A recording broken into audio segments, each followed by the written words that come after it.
বাজারে যদিও ফুলকপির দাম অনেক কম, তারপরও নিজের বাগানের ফুলকপির টেস্ট কিন্তু সম্পূর্ণ আলাদা। আসসালামু আলাইকুম, আমি কাউসার নূপুর। সবসময় চেষ্টা করি সহজভাবে পারফেক্ট রেসিপি শেয়ার করার। আমার চ্যানেলে বাগান বিষয়ক অনেক ভিডিও আমি শেয়ার করি, কারণ আমি কিন্তু বাগান করি। আজকে আমার ছাদ বাগানে ফুলকপি দিয়ে ফুলকপির ভর্তা করব। আর ফুলকপির এই রেসিপিটা খেতে অসাধারণ লাগে। ফুলকপি তুলে নিচ্ছি বাগান থেকে, এরপর এটাকে ছোট ছোট করে কেটে ধুয়ে দেখুন যে লবণ এবং হলুদ দিয়ে ফুলকপিগুলোকে এভাবে ভেজে নিয়েছি। আর ফ্রিজের মাছের লেজ যেহেতু কেউ খেতে চায় না, তাই একটা মাছের লেজ আমি ভেজে নিয়েছি।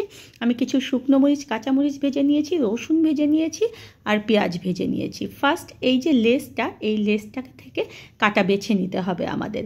দেখুন আমি কাটা বেছে ফিরে এসেছি। এখন একটু লবণ দিয়ে দিতে হবে, দিয়ে আমি আজকে বাটনা এবং পিষনি দিয়ে ভর্তা করব। মরিচগুলোকে দেখুন যে পিষে নিচ্ছি, তারপর রসুন পিষে নিচ্ছি।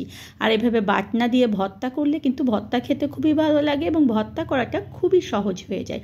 এবং ব্লেন্ডারে ভর্তার চেয়ে এই ভর্তাটা খেতে অনেক ভালো লাগে। দেখুন যে ফুলকপি সহ আমি সবগুলো পিষনি দিয়ে এভাবে করে পিষে নিলাম।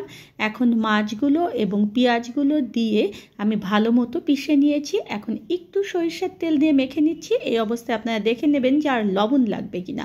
ফুলকপির এই ভর্তাটা খেতে অসম্ভব মজাদার, অবশ্যই একদিন করবেন।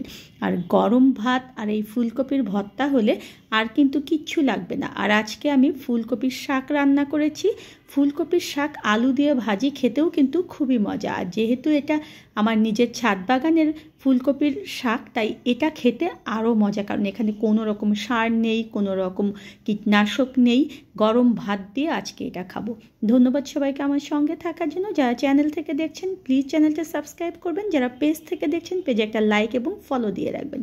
আর প্লিজ প্লিজ বেশি বেশি করে ভিডিওগুলো শেয়ার করবেন।